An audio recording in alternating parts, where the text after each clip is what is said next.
não podem copular. E os anjos da guarda? São esses anjos, essa nona Sim, camada é. ou é outra coisa? Não, os anjos são... Os anjos da guarda fazem parte da nona hierarquia. Tanto que eu escrevi nesse livro aqui, Deixa eu ver. esse livro aqui, Tem isso, aqui. O Mistério do Anjo da Guarda. Aqui é um livro só sobre o Anjo da Guarda, Vilela. Aqui você vai aprender quem ele é, como se move e tudo mais. Mas é um anjo pessoal? Pessoal, Toda criança até a sua morte, ela vai ter um anjo acompanhando, é desde a isso? concepção. Desde a concepção? Exato. Veja só, Tem um anjo aqui comigo agora? sempre, desde quando você foi concebido. Paquito. Tem. Tem? Tem. Até quem não acredita em Deus, como Paquito, Mas, aqueles tipo, que... ele tá meio, tipo, tá viajando, né? Tipo, não tá assim, atuante. É que meu anjo, ele tá com muitas séries pra maratonar, entendeu? Ah, tá, ele Ele não tá tá... prestando muita atenção, porque ele tá Entendi. maratonando as séries lá no Paramount. Então, independente se a pessoa acredita ou não, tem um anjo. Exatamente. O anjo da Designado. guarda, o anjo da guarda recebe esse nome, né? Justamente a base para essa realidade do anjo da guarda está em Êxodo capítulo 23, versículo 20. Quando Deus fala para Israel: eis que eu envio um anjo à tua frente para que te guarde no caminho e te leve ao lugar que eu tenho preparado para ti. Essa realidade de um anjo guardador, de um ser espiritual que nos cobre com as suas asas, que combate as nossas lutas, ela não é só uma herança do mundo judaico-cristão, né? Os anjos, eles são uma realidade verdadeira e profunda em todas as culturas. Se você pegar as culturas, por exemplo, sumérias, existia a realidade do anjo guardião.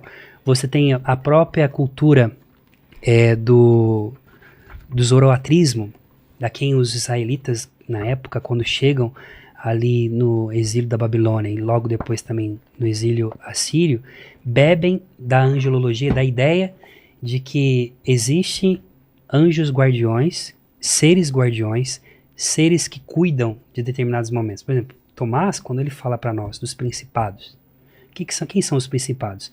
Os principados, eles exercem a mesma função de coordenamento, de cuidado de lugares territoriais. Por exemplo, uma cidade, um país, uma nação, um continente, o planeta Terra, uma estrela, o Sol, a Lua, tem um anjo guardião. Entendi. E aqui a gente parte do princípio da verdade filosófica universal. Existe uma realidade universal que ilumina o particular. Então imagina comigo, Miguel, ele é o guardião de Israel e o guardião da igreja. Ele exerce essa função de anjo guardião de todos os eleitos de Deus, em geral. Mas, e aqui eu vou usar essa ideia, né? Ele cuida da Igreja Universal. Para nós católicos, a Igreja Universal ela é regida pelo Bispo de Roma, pelo Santo Padre, que cuida da igreja, das igrejas espalhadas no mundo do catolicismo. Mas também existe a realidade local, que são as igrejas particulares, as dioceses, vamos colocar assim, que é chamada de porção de povo de Deus, que são igrejas particulares. Essas instituições também possuem um anjo principado guardião delas. E eu costumo dizer, aí você tem sua paróquia, ou a sua igreja, o culto onde você frequenta. Aquela igreja tem um anjo guardião daquela igreja. Lembra de quando João escreve as 7 cartas para a igreja de Filadélfia, para a igreja de Pérgamo, né? Ele está falando claramente ali dos episcopos, dos bispos, mas também a realidade da teologia de angelologia entende que também existe um anjo guardião daquela instituição. E depois, próximo àquela igreja, tem a sua família, a sua casa. E aí essa guarda de um ser poderoso como Miguel, que cuida de toda a igreja universal, que tem esse poder, essa potestade de lutar para defender a igreja, você que é a igreja doméstica com a sua esposa, tem os anjos responsáveis da sua casa. Quem são esses anjos? É o teu anjo da guarda, o anjo da guarda do teu filho, o anjo da guarda da tua esposa. Certa vez a pessoa perguntou assim, quando existe um anjo guardião da família? Não. Existem anjos guardião da família. Santa Idelgarda de Bingen diz assim, que a partir do momento que Deus deu um anjo da guarda para uma pessoa para cuidar de um ser humano, ele concedeu a graça ao anjo da guarda de fazer parte daquela família.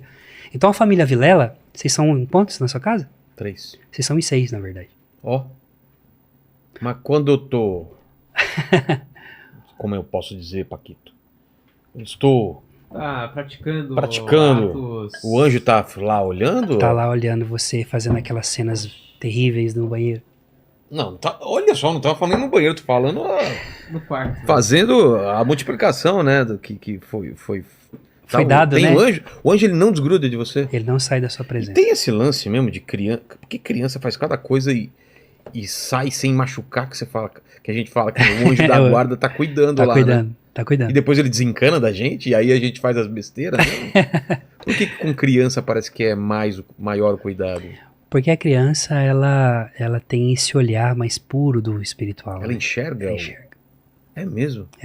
Já tem relatos, assim, não somente religiosos, mas até científicos mesmo, de, certa vez, se eu não me engano, na Universidade de Oxford, fizeram uma experiência por mais de 15 dias de colocarem bebês perto com cantos gregorianos, Sim. com assim, e os bebês dando risada, olhando como se estivesse vendo alguma coisa. Que doideira. Tem uma abertura maior ao espiritual do que nós. Por isso que Jesus fala que a gente tem que se tornar como criança para entrar no reino dos céus. Porque criança tem um coração puro e tem ainda essa sensibilidade de poder ver. Então, o teu anjo da guarda, olha que lindo agora sobre o anjo da guarda, gente. Quando Miguel se levanta contra os anjos rebeldes, gritando quem como Deus, e Miguel, ele é o maior. Não entenda Miguel como o arcanjo aqui embaixo, como tem alguma gente que diz assim, o arcanjo, o menor de todos, se levantou, tipo, quem como Deus? Não. Porque existe o conceito de paridade. Como que eu posso vencer um maior se eu sou inferior a ele? Eu tenho que estar pau a pau.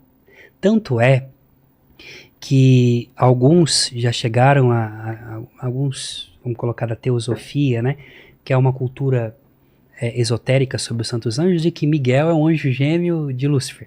Nossa, nunca tinha ouvido falar isso. Só que isso não é possível. Ele não foi criado como antagonista, porque tinha uma ideia antiga de quando nascia gêmeos, lembra? No Império Romano, um era mau, outro era ruim. Então você tinha que deixar um pros lobos comer na floresta e outro você levava. Porque se levasse os dois... Ruth e Rutinha, né? Não tinha um negócio... Não, como que é? Da novela que tinha... É a Ruth e a... E a Raquel? Raquel. Ruth e a Raquel, o Tonho da Lua e tudo. Exato. Então, dessa... Miguel seria a versão boa de Lúcifer. Essa a ideia, só que isso é dualismo. Tá. Mas não, Deus cria os anjos singularmente para entrar na sua glória.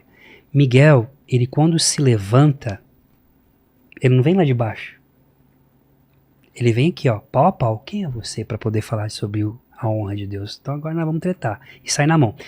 E aqui, quando aconteceu aquela guerra, e os anjos de Miguel se enfileiraram contra Lúcifer e os seus demônios, teu anjo da guarda estava lá. Tava? Tava.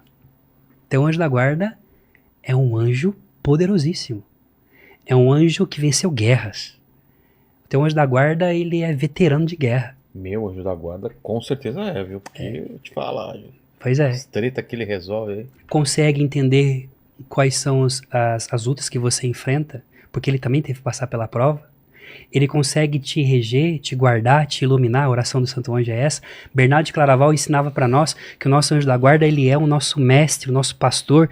Por que mestre? Porque ele nos ensina sobre as coisas do céu. Ele existe antes da criação desse mundo. Então veja, Boaventura diz assim, que a partir do momento então que os anjos escolhem e entram na presença de Deus e os demônios caem, Deus revela no íntimo de um anjo, no segredo da sua tenda, da sua alma, que um dia ele vai cuidar de um ser humano também, como presente. Agora você imagina a cena comigo, tá? João diz que ele viu milhões e milhões, milhares de milhares, miríades de miríades. Cara, e ele tá tendo assim ele tá vendo tanta gente que ele não consegue calcular. É gente pra caramba, velho. Então ele não consegue escrever. Cara, é muita gente que eu vi. E a visão de João no Apocalipse, e a visão de Daniel, a visão de Ezequiel do trono de Deus, dos carros do Senhor, são esses anjos poderosos em fogo, em ardente adoração ao Senhor, rendidos a Ele, adorando, bendizendo seu nome. Agora você imagina você já foi num concerto de rock aí, não sei quem que você gosta. Foo Fighters, vai. Beleza. Você vai aí nesse concerto, nem sei nem falar o nome dos caras, só falava vai sair palavrão aqui. Tá. E você vai nesse concerto. Um monte de gente ali, um estádio lotado.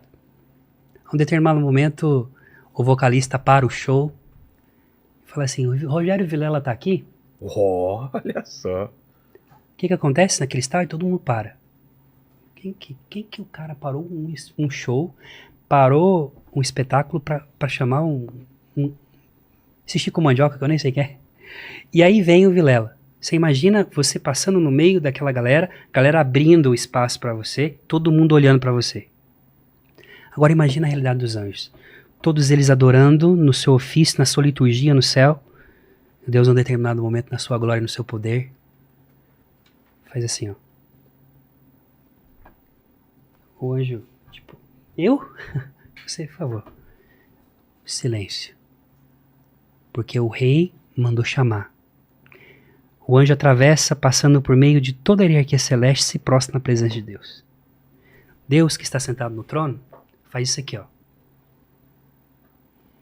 E no ouvido do anjo, claro, isso aqui é uma analogia, anjo não tem ouvido, mas entendam, gente, para mim poder falar de anjo, eu tenho que usar referências humanas pra gente compreender. E começa a dizer para ele sobre que vai ser concebido um menino, que vai chamar Rogério Vilela, que vai ter um perrengue na vida, vai ter que passar por vale de lágrimas, vai sofrer muito, vai enfrentar tantas coisas como já enfrentou na sua vida, e dá a ele instruções. Nós temos uma oração que é a oração mais simples que a gente ensina para os nossos filhos. Santo anjo do Senhor, meu zeloso guardador, se a ti me confiou a misericórdia, a piedade divina, sempre me rege, me guarde, me governe, me ilumine. Amém. O que significa? O anjo, antes de guardar você, anjo significa mensageiro, enviado, antes dele ser enviado por Deus para poder cuidar de você, ele foi chamado. Antes de alguém ser enviado, ele é chamado. Ele recebe instruções para isso.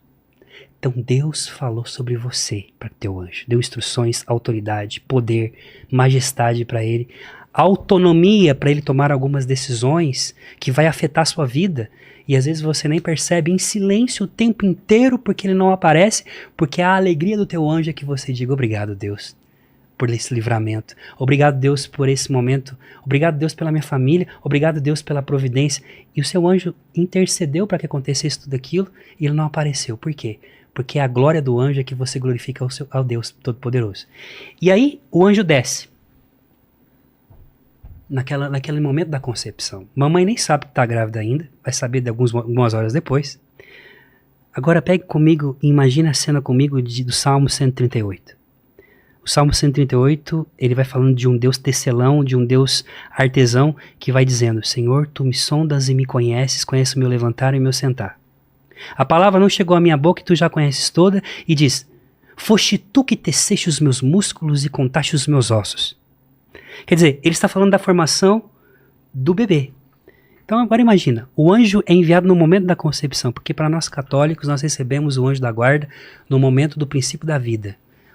E no Catecismo da Igreja diz que todo fiel, ele é ladeado desde o início da sua vida até a sua morte por um anjo guardião que o conduz nessa vida. Ora, para nós, o início da vida acontece na concepção, por isso nós somos contra a interrupção da gravidez. Vamos falar essa palavra aqui, porque para não dar desmonetização no canal. Mas vocês entenderam. Nós somos piamente contra isso, por quê? Porque desde a concepção ali já tem vida. A alma já foi infusa ali. O anjo que cantava no céu, Vilela, o anjo que cantava no céu, adorava a Deus e compunha canções para Deus, agora está aqui, ó, diante da sua mãe, vendo Deus tecendo você no ventre da sua mãe. Aí você, o espermatozoide se une, todo esse espetáculo do espermatozoide que se une ao óvulo, que se divide em 4, aquela célula, né, a mórula, a blástula, e depois você vai tendo aí o embrião, depois feto, depois bebê, e todo o desenvolvimento desse Deus que vai dando a graça até o 9º mês. Eu nasci com 6, mas teve gente que nasce com 9 meses. Você imagina o anjo ali? Ele começa a compor canções, adoração, louvores a Deus, e você começa a fazer parte das composições que ele põe para Deus, porque ele se maravilha com um Deus tão grande, que se preocupa em criar uma criatura, cuidar, fazer crescer, alimentar, dar a força para seu pai e para sua mãe de todos os perrengues que passaram na vida, de pagar as contas, de dividir, de mamãe quando fazia aquele lanchinho da escola, ou às vezes não tinha o dinheiro pra gente, aquele bolo de fubá de vovó, aquela ideia simples da vida que ficou marcada na nossa infância. O anjo, ele louva e bendiz a Deus, que por trás das circunstâncias, cuida de nós. E então você, a partir de então, se torna parte dos cânticos e da adoração do teu anjo. A tal ponto que ele se torna o teu anjo da guarda. Ele se torna membro da sua família, um amigo íntimo. E Tomás diz algo ainda mais sobre os anjos. Os anjos também, eles não são criaturas oniscientes como Deus, que sabe tudo. Eles aprendem também. Então o anjo, ao longo da caminhada com você, ele vai aprendendo também a como se relacionar com os seres humanos.